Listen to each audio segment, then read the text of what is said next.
Sejam bem-vindos para mais um vídeo e hoje vamos falar sobre a influência da mídia, ou dos média, como se diz em Portugal, sobre os pensamentos. Ou seja, a influência da comunicação social sobre o pensamento das chamadas massas, das grandes massas. E, meus amigos, vamos fazer isso com base principalmente num livro que eu já tenho o resumo no meu canal. Eu agora não vou falar sobre ele, mas ele praticamente nos apresenta toda esta matéria, que é o livro de Marcel Bild e Philippe Milot, que é o presidente da TV Liberté em França, a TV Liberdade, que tem por título Desfazer o Partido dos Média. Desfazer o Partido dos Média, que está aqui, é com base neste livro que eu vou hoje falar sobre este tema. Portanto, a influência da comunicação social sobre os pensamentos e sobre as massas. E, meus amigos, depois eu tenho aqui mais alguns livros no final que eu irei, quando terminar o vídeo, eu irei mostrar aos meus amigos. E porquê fazer esse vídeo? Bom, numa altura em que nós estamos em época eleitoral, digamos assim, vamos ter eleições em março, e com tudo aquilo que nós temos visto na televisão, principalmente no que respeita às entrevistas, portanto, muitas vezes vemos candidatos políticos a serem entrevistados, vemos também da forma como é apresentado a informação, portanto, nos meios de comunicação, nesse caso nas televisões são os telejornais que apresentam esta comunicação, e tudo isso, meus amigos, nós vamos falar que existe de facto uma influência muito grande. Ou seja, hoje a informação, portanto, digamos assim, ela não é apresentada ao cidadão com o mero objetivo de informar, de dar conhecimento. Ela muitas vezes é apresentada de forma a condicionar o pensamento do cidadão. E é isso que eu quero hoje falar aqui com os meus amigos, e vamos ver isso em 7 pontos. 7 pontos muito importantes que nós vamos aqui portanto, ver. Portanto, o título deste vídeo será A Influência da Mídia no Pensamento. Como podem ver aqui, a influência da mídia sobre o pensamento. E nós vamos então ver o seguinte. Meus amigos, nós normalmente deveríamos ter a informação basicamente geral dos 4 cantos, digamos assim, do planeta, digamos assim, de forma parcial. Mas não é isso que acontece. Muitas vezes, e eu aqui tenho de falar no primeiro ponto, que é 2 pesos e 2 medidas. É assim que a informação muitas vezes é apresentada. E eu vou dar alguns exemplos.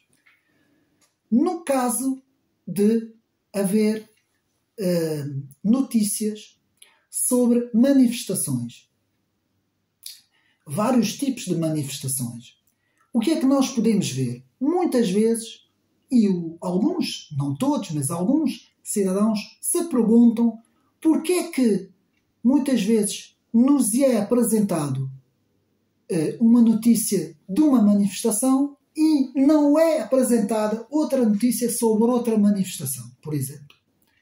Eu vou dar apenas alguns exemplos. Nós temos uma manifestação na Alemanha, por exemplo, de pessoas que se dizem ser antifascistas, os chamados antifás, que fazem uma manifestação contra aquilo que eles dizem ser a extrema-direita. Nós temos logo essas notícias logo em primeiro plano nos telejornais. Mas se houver outra manifestação contra, por exemplo, medidas, contra as medidas, por exemplo, da Comissão Europeia, como, por exemplo, nós temos agora os agricultores, como, por exemplo, nós tivemos os camionistas em várias partes do mundo, não é? Tivemos no Canadá, tivemos em vários sítios, como, por exemplo, manifestações sobre políticas que estão a ser exercidas sobre as populações em vários países, e muitas vezes vemos um silêncio completo da comunicação social. Então aqui podemos dizer que há 2 pesos e 2 medidas. Ou seja, por exemplo, eu vou dar aqui outro exemplo aqui em relação a Portugal. Nós temos uma manifestação das forças de segurança, a PSP, a GNR, e nós praticamente vimos assim uma coisa muito, muito de relance, assim uma coisa muito rápida. Tiveram que dar, não é? Porque teve lá muita gente, mas foi uma coisa que se viu que quanto menos, melhor. Mas porquê? Porque é contra o sistema, é contra o governo, de facto é uma manifestação lícita, muito bem lícita, não é? Digamos assim, com tudo o que se está a passar. E então nós podemos ver aqui que, de facto, há uma influência da comunicação sobre o pensamento e as massas. Ou seja, vai-se dar ênfase num lado e vai-se dar muito menos ênfase no outro lado.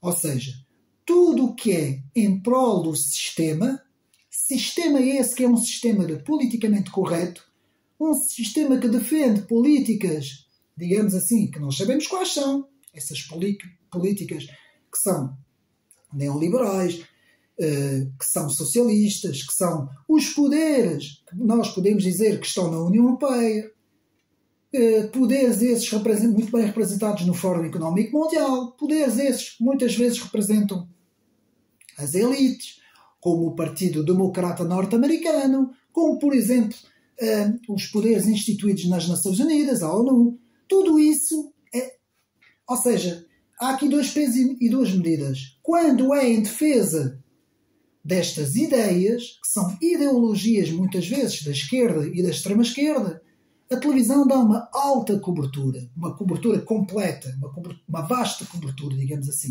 Mas quando são manifestações de tendência ideológicas que não sejam as tendências, digamos assim, vigentes na comunicação social, ou seja, que sejam outras tendências políticas, como por exemplo tendências da direita, a direita política, ou tendências conservadoras, o que é que vai acontecer?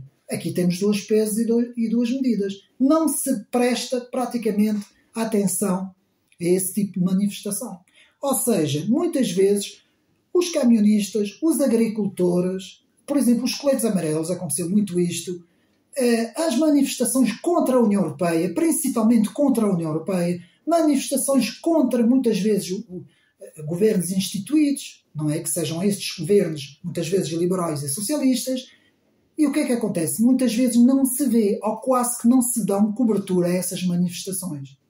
E até muitas vezes trata-se esses manifestantes como pessoas extremistas, como pessoas negacionistas, como pessoas... Ou seja, existe aqui o critério de que uns são bons e outros são maus. Meus amigos, eu lembro-me de ter visto uma manifestação aqui em Portugal de uns ativistas, não sei se eles eram ativistas ambientais ou se eram daquele partido, o Bloco de Esquerda, não sei muito bem que eles eram, sei que eles eram bem uns 15 a uns 20, não eram mais, meus amigos. E a televisão estava lá, estava a dar cobertura, estava a entrevistar as pessoas, tentavam pôr a câmara de maneira a apanhar, tentar apanhar assim quando as pessoas estão mais juntas e tal, porque eram pouquíssimas as pessoas, não é? E quando são manifestações com milhares e milhares de pessoas, nada. Quando não é do agrado do sistema, do agrado das forças que sustentam esta comunicação social, então nós temos aqui 2 pesos e 2 medidas. Então, primeiro ponto desta influência da comunicação social sobre os pensamentos é, primeiro ponto, 2 pesos, 2 medidas. Vamos passar para o segundo ponto. A opinião dominante. Portanto, existe uma opinião dominante. Portanto, todos os apresentadores, todos os comentaristas, todos os analistas, toda esta gente tem uma opinião dominante. A opinião dominante é esta, que é uma opinião do politicamente correto. Ela tem que estar englobada nesse politicamente correto e ela não pode sair deste politicamente correto. Porque se ela sair deste politicamente correto, automaticamente este comentador, ou comentadora, este analista ou analista, este especialista ou especialista é, basicamente, muitas vezes, não volta tão cedo a comentar, não é? Digamos assim, ou a analisar a situação. Esta opinião dominante é uma opinião formada, uma ideologia formada com uma visão, ou seja, uma cosmovisão, segundo a qual a esquerda e a extrema-esquerda são as forças do bem. Portanto, eu vou repetir, a esquerda e a extrema-esquerda são as forças do bem. E a direita, e aquilo que eles dizem que é a extrema-direita, que eu ainda não compreendi onde é que eles acham isso aqui em Portugal, porque eu ainda não vi. Eu não vi ninguém com um bigode aqui em Portugal, mas eles dizem que há. Segundo eles dizem que é o mal da fita. São os maus. Existem os bons, existem os maus. Meus amigos, desde 1974 a 76 que isto acontece. Não era tanto naquele tempo, porque as coisas foram progredindo, mas hoje, há 20 a 30 anos para cá, é uma coisa aberrante. Alguém que diz que é conservador, como é o meu caso, por exemplo, está logo posto no campo dos este é um dos maus. É um mau porque é conservador, porque é da direita. Porque se ele for uma pessoa no tipo da extrema-esquerda ou da esquerda, já é uma boa pessoa. Já é uma pessoa que faz parte do sistema, é uma pessoa aceite, então já é uma boa pessoa. E, meus amigos, isto sou eu, que sou uma pessoa relativamente que não sou conhecido, apenas faço aqui a apresentação de livros. Então imaginem as figuras públicas. Imaginem o que é que não devem passar, por exemplo, os deputados do Chega. Eu imagino na própria vida deles o que é que eles não devem passar. A luta que eles devem ter contra esta máquina de propaganda. E é exatamente isso que Martial Bild e Philippe Melo nos falam no Défaire le Parti des Médias, que é desfazer o partido dos médias. E, meus amigos, em França está a acontecer uma coisa fantástica. Nós estamos a ter uma televisão em França, não é a TV Liberté, eu vou explicar, uma televisão, apenas uma parte, que se chama CNews. Portanto, o nome da televisão é CNews. Temos várias pessoas lá a apresentar os programas. Um deles é para mim, um apresentador e analista também, porque ele é muito bom, que é Pascal Praud. Para mim é um dos melhores que eu já vi em toda a Europa, digo-vos já. E é uma televisão que é totalmente a favor, digamos assim, da pluralidade. Primeiro, a pluralidade de opiniões. Mas é uma televisão que se posiciona à direita e é conservadora. Que eu vejo todos os dias aqueles programas. E eu não encontro em Portugal, em nenhum canal, uma televisão destas. E eu vou-vos dizer, meus amigos, é importante isto ser dito.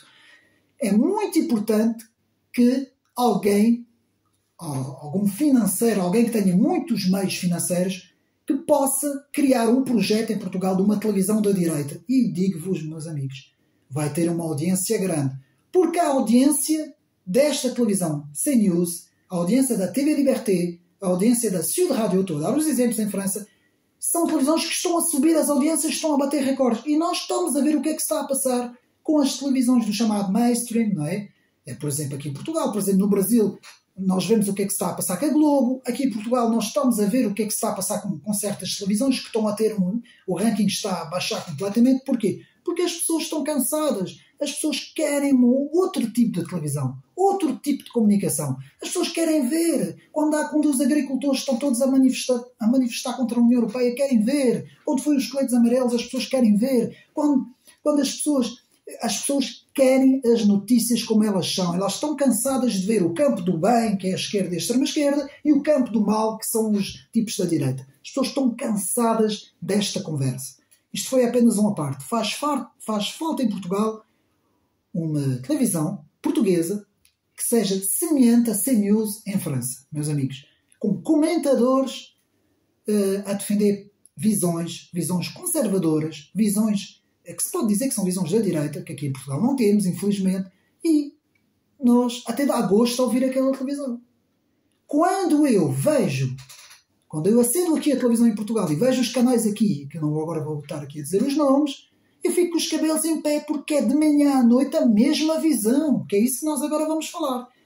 Então, a opinião dominante, segundo ponto, a opinião dominante é sempre a mesma, politicamente correto, a esquerda e a extrema-esquerda são os bonzinhos, o resto é tudo os maus. Terceiro ponto, os chamados fake checkers, aqueles que andam, aqueles programas da televisão, não vou aqui dizer nomes, que andam à procura de supostas mentiras que são ditas nas redes sociais e nas plataformas. É assim, é uma coisa lícita, portanto, toda a gente tem o direito de fazer isso, não é? Agora, a grande pergunta que temos que fazer é qual é o critério desses fact checkers para dizerem aquilo que é verdadeiro e aquilo que é falso? Qual é o critério? É pessoas, analistas independentes, pessoas que dizem, como nós temos nas plataformas, que se dizem independentes e que eles é que vão dizer o que é verdadeiro e o que é falso. Eles é que vão dizer quem tem razão e quem não tem razão. Porque esta história dos fact-checker pode ser manipulado, meus amigos. Pode ser uma arma de manipulação em prol até de um governo que está em funções, por exemplo. Pode se tornar uma arma de arremesso numas eleições, por exemplo. Como também as sondagens. Nós também vamos ter aqui a apresentação de um livro neste canal sobre as sondagens. Brevemente eu vou apresentar. Então, terceiro ponto, os fact-checkers, não é? Qual é o critério de avaliação dos fact-checkers, não é? Quarto ponto. Portanto, aqui o quarto ponto. Isto é uma coisa que já cansa, meus amigos. E é por causa disso que as televisões estão em queda em termos de audiência. Em termos de audiência, as televisões estão em queda por causa disso. Esta história de reduzir o adversário extremista é sempre a mesma coisa. Reduzir o adversário extremista. Quando nós temos um adversário que a gente não gosta dele, ele é logo reduzido a extremista. Ou seja, isso acontece muito, por exemplo, com o Partido Chega. Sempre que alguém do Chega, e muitas vezes não acontece porque eles nem sequer são convidados para ir à televisão, que essa é outra também, sempre que há um elemento que vai à televisão, é sempre é a mesma técnica. A mesma técnica dos entrevistadores e das entrevistadoras é sempre a mesma técnica. Reduzir o adversário extremista. O adversário não, ou seja, o candidato, aquele que é entrevistado, o deputado, seja quem for, não consegue apresentar as suas propostas, apresentar a sua visão, apresentar a sua forma de pensar, porque ele é logo reduzido a extremista.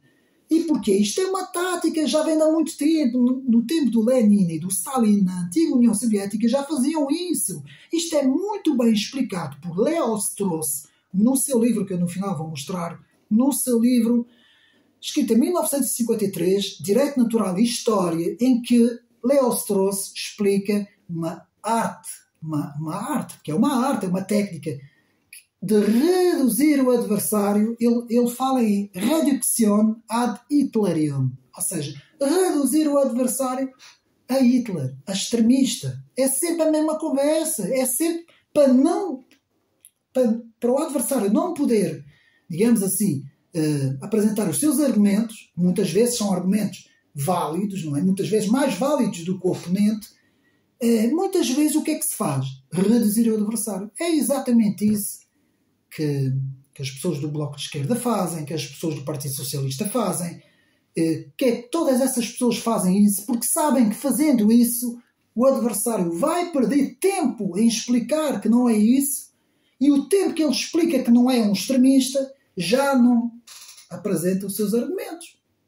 Percebem onde é que eu quero chegar? Portanto, este é o quarto ponto, reduzir o adversário a extremista. Quinto ponto, a história do populismo como sendo mau e a história do elitismo como sendo bom.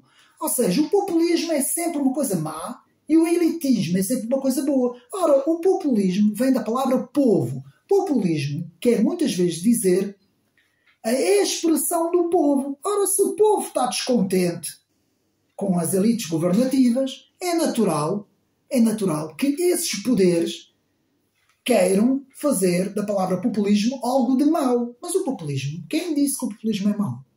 Quem disse que o populismo é mau? O populismo, mais uma vez, eu vou repetir, é a expressão do povo.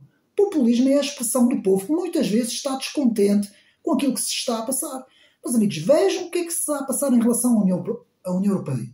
Em relação a países como a Alemanha, como a França. Vejam o que é que se está a passar na agricultura e em vários setores, o que é que tem estado a acontecer. Portanto, quinto ponto, o populismo mau, o elitismo bom. Sexto ponto. Bem, eu vou falar desse ponto, meus amigos, porque eu vi ontem uma entrevista, e eu não queria falar disso aqui no canal, mas vi ontem uma entrevista portanto, ao Dr. André Ventura, e eu vi um entrevistador a falar sobre você acredita na chamada grande substituição. Bom, meus amigos, o desconhecimento é tão grande, tão grande, tão grande destas pessoas que nem sequer sabem do que é que estão a falar. De onde é que vem essa expressão? Porquê é que ela existe? Quem foi que cunhou essa expressão? Isto não tem absolutamente nada a ver com teoria da conspiração. A grande substituição foi uma expressão que nem sequer é do autor. Foi utilizado por um autor francês, um escritor de literatura francesa, que se chama Renaud Camus, que muita gente diz que é um tipo da extrema-direita e tal. Pronto, a conversa de sempre, a redução ao extremismo, não é? Como gostam de fazer. O escritor é um escritor de literatura e esse escritor escreveu pelo menos dois livros foram escritos. Um que se chama Le Grand Remplacement, desculpa, e Le Petit Remplacement.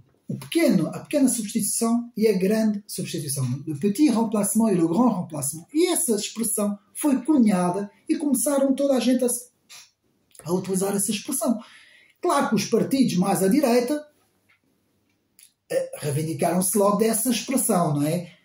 E essa expressão, ela significa que, com a quantidade de imigração que entra na Europa, todos os anos, e com a baixa natalidade dos europeus, em termos científicos e em termos de lógica, é natural que uma população esteja a substituir outra. Isso é a coisa mais lógica. E quando eu vejo um entrevistador burro a falar sobre isso, como se isso fosse uma teoria da conspiração, eis os extraterrestres que vão vir, invadir o planeta Terra, não é? Parece que é essa conversa que eles estão a ter. Portanto, mais uma vez vemos, a influência da comunicação sobre o pensamento e as massas. Sétimo ponto, a conclusão. Para chegar à conclusão. Então, vamos ver os 6 pontos. 2 pesos, 2 medidas em relação à informação. Sempre. Segundo ponto, há uma opinião dominante do politicamente correto que ninguém pode sair dela. Terceiro ponto, os fake-checkers. Qual é a referência da avaliação dos fake-checkers? 4 ponto, a redução do adversário a extremista, que continua a ser uma técnica para impedir qualquer adversário de poder argumentar. Quinto, o populismo como mau, sempre como mau. E sexto ponto, as supostas teorias da conspiração como a grande substituição, que não é mais do que uma constatação em termos demográficos da população da Europa. Portanto, meus amigos, e a conclusão. Primeiro, eu vou repetir isso, eu acho que já deve ter dito isso aqui no canal mais de 10 vezes. A teoria do complô, ou a teoria da conspiração, foi uma expressão que foi praticamente criada. Ela já existia, ela já vem de trás, mas ela começou a entrar na moda, digamos assim, quando houve o assassinato de John F. Kennedy nos Estados Unidos. E foi a CIA, a própria CIA, que utilizou essa expressão para quê? Para afastar as investigações privadas que estavam a ser feitas sobre o assassinato do presidente John F. Kennedy. Portanto, eles meteram isso para a frente, essa expressão começou a circular nos meios de comunicação, nas televisões americanas e por aí fora. Depois isto veio para a Europa, mas isto veio para a Europa muito mais tarde, atenção, só a partir dos finais dos anos 90, princípios de 2000, é que isto começou aqui a ser utilizado na Europa e hoje, não se faz outra coisa que utilizar essa expressão, a teoria da conspiração. E, aliás, até há um livro muito interessante, que eu agora não tenho aqui o nome, infelizmente, sobre isso, que foi editado agora pela Perspective Libre, do Cercle Aristote, de Pierre-Yves Rougeron, do presidente Pierre-Yves Rougeron. Eles editaram agora um livro, que é um tomo assim grande, justamente a falar sobre isso, sobre a conspiração e a história. Ou seja, é um estudo, um vasto estudo, são para aí umas 600 páginas, com muitas notas de rodapé, é um vasto estudo sobre a relação que tem a palavra conspiração com os factos históricos, desde o tempo da antiga Roma, os Césares, ou seja, há uma evolução histórica até os dias de hoje, e os autores dizem que a conspiração sempre foi uma coisa normal, é aquilo que se passa por trás dos bastidores. É que, por exemplo, as agências secretas, como por exemplo a CIA, o FBI, a Mossad, todas essas sempre utilizaram ações que não fosse do conhecimento do público. Não podiam ser divulgadas para o público. Aquilo que não é divulgado para o público é feito nos bastidores. A maior parte das ações políticas e geoestratégicas que são feitas nos bastidores, esta nova moda agora é chamar conspiração. Porque é mais fácil. Porque se nós dissermos isto é teoria da conspiração, vai invalidar os argumentos do adversário. Se nós dissermos, olha, por exemplo, neste momento o Partido Democrata Norte-Americano, os membros do partido estão reunidos a tentarem, vamos imaginar, agora só estou a conjecturar, mas a tentar planificar, digamos assim, medidas para impedir Donald Trump de vencer as eleições. Mas amigos, isto é normal, é lícito, é normal o partido fazer isso, qualquer partido pode fazer isso. Não é? Tem as suas reuniões internas e pode fazer isso. Ora, se nós ao dizermos isso somos teóricos da conspiração, por exemplo, quando eu digo que o Fórum Económico Mundial tem uma ideologia, quer implementar uma ideologia no mundo, eu sou conspiratório, sou da teoria da conspiração. Isto é muito fácil de fazer isso. A comunicação social faz isso porque tem ordens para fazer isso, para não se tocar nesses assuntos. E isto já chega desta história Há duas coisas que vão ter que acabar, meus amigos, que as pessoas já estão cansadas. É a teoria da conspiração e reduzir o adversário extremista, que é o que a esquerda constantemente faz para atingir os adversários. Então, meus amigos, quando nós falamos nessa história de teoria da conspiração, meus amigos, lembrem-se que isto foi um argumento que foi criado principalmente para desacreditar muitas vezes os adversários. É um pouco semelhante à redução ad Hitlerem, ou seja, reduzir o adversário a extremista.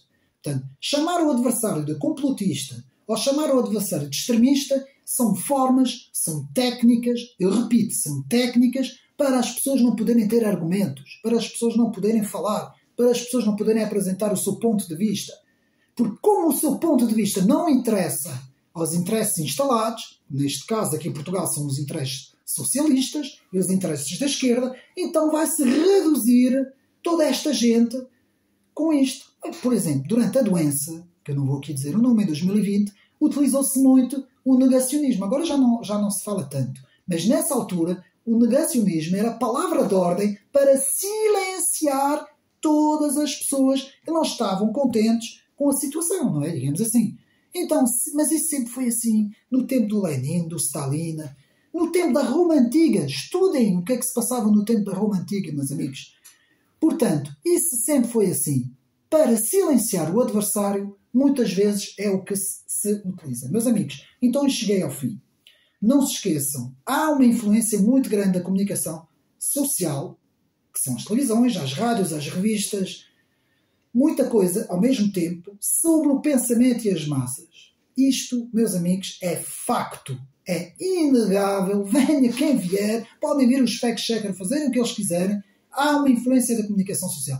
E, meus amigos, a comunicação social existe, está na Constituição, para ser imparcial, para ser pluralista e para divulgar todas as opiniões. Para qualquer analista, qualquer comentador, qualquer pessoa que esteja na televisão a falar, que que possa vir de vários quadrantes políticos, sejam eles de esquerda, direita, não interessa, de direita mais conservadora ou de uma extrema esquerda, seja de onde vier, todos têm direito a ir à televisão, mesmo número de pessoas, com a mesma quantidade de horas, tudo igual, meus amigos.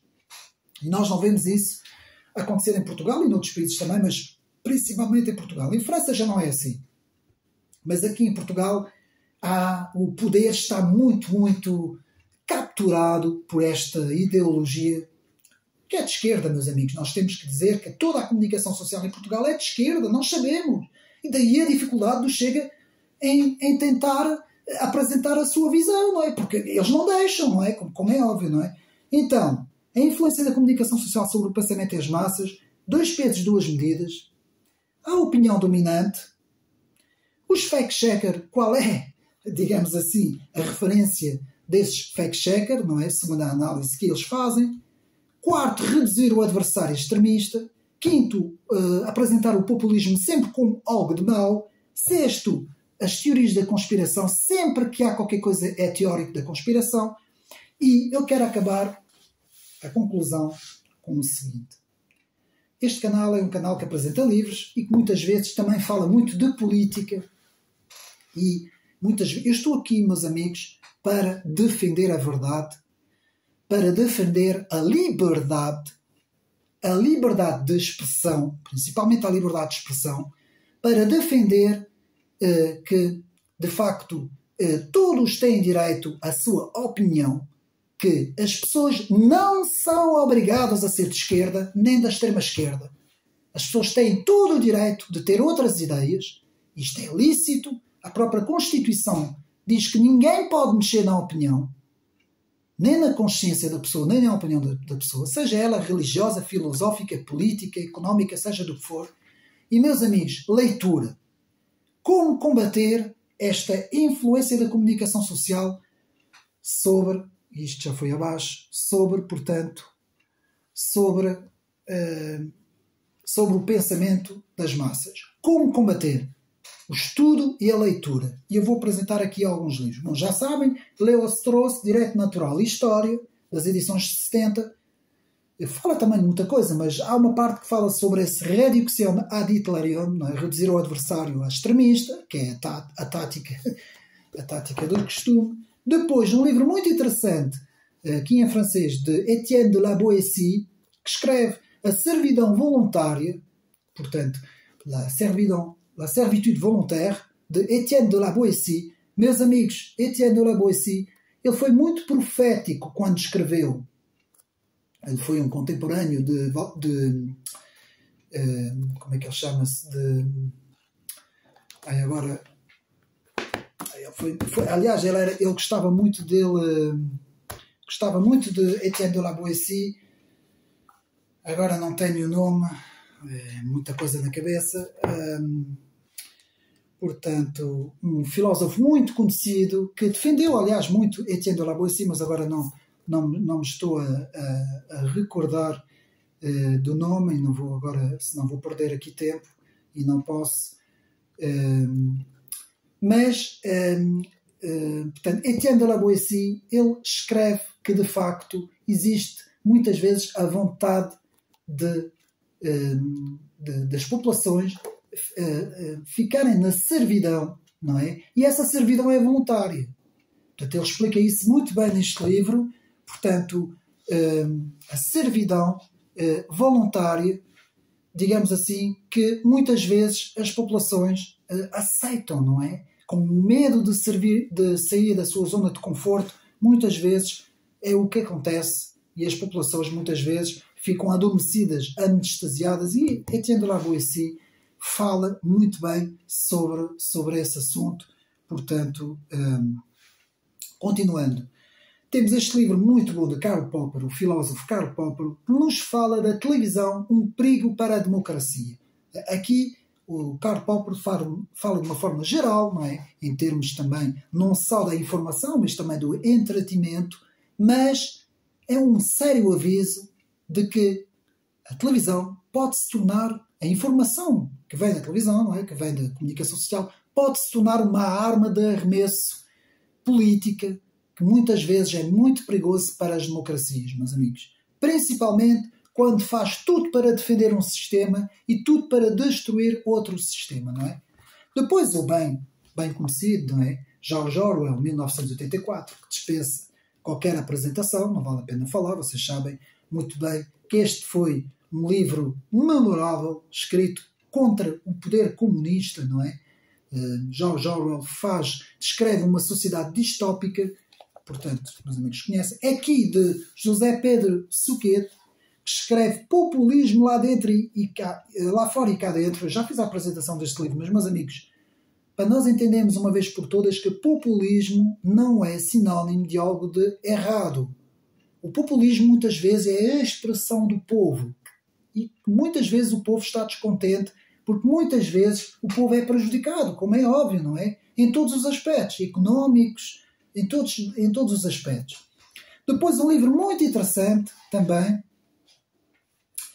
Direito a Ofender. Eu já fiz também o resumo deste livro no canal. Direito a Ofender, a liberdade de expressão e o politicamente correto. A liberdade de expressão e o politicamente correto. Vejam no meu canal o resumo deste livro de Mike Hume, porque este livro toca na ferida mesmo desta imposição e influência no pensamento das massas, não é? Principalmente vindo desses quadrantes da esquerda e da extrema-esquerda. E depois o livro que eu baseei também este vídeo, Défaire le Parti des Médias, Desfazer o Partido dos Média, de Martial Bilde e Philippe Milot, presidente da TV Liberté, que eu mostro aqui mais uma vez. Portanto, estes são apenas alguns livros, há muita coisa sobre isso. E, meus amigos, em França escreve-se muito sobre esse assunto. Muito sobre a influência dos médias, a influência que o telejornal das 20 pode ter sobre... Agora já não tanto, porquê? Porque desde o aparecimento das redes sociais que há uma queda muito grande na informação, meus amigos. Tem acontecido isto cada vez mais, não é? As pessoas cada vez percebem mais que as coisas, que a história que lhes é contada não é bem assim, e muitas vezes as pessoas têm que procurar a informação, não é? Por elas próprias, porque acabam por... Há muita coisa que acontece que lá está o dois pesos e duas medidas, que não é mostrado porque não interessa a esses poderes mostrar, não é? Então, meus amigos, espero que tenham gostado mais uma vez deste vídeo. Este vídeo é apenas para falar sobre a influência da comunicação social sobre o pensamento e as massas. Meus amigos, vamos ler, estudar, investigar. Não vamos deixar-nos, digamos assim, manipular. E a melhor forma de não ser manipulado é na busca do conhecimento, do estudo, da leitura. Portugal é um país que não lê. Os portugueses não leem. É triste eu estar a dizer isso, mas os portugueses não leem, meus amigos. Os portugueses não leem e isso é muito grave, é muito perigoso. Um povo que não lê é um povo manipulado, um povo adormecido, um povo anestesiado e muito facilmente totalitarismos, ditaduras, poderes corrompidos, não é? A corrupção, ela existe muitas vezes porque também não há consciência que existe esta corrupção, não é? Então, meus amigos, espero que tenham gostado de mais este vídeo. Um abraço, não percam agora, o próximo vídeo mesmo será portanto, uma história do contra-comunismo, portanto, que eu vou apresentar aqui no canal, o livro de contra-comunismo, não é? Ou seja, uma história, digamos assim, do que é realmente o comunismo. E não percam, não tenho agora aqui o livro comigo, mas eu tenho anunciado isto aqui no canal, portanto o vídeo que vem próximo é muito importante. Não percam. Um abraço e até uma próxima.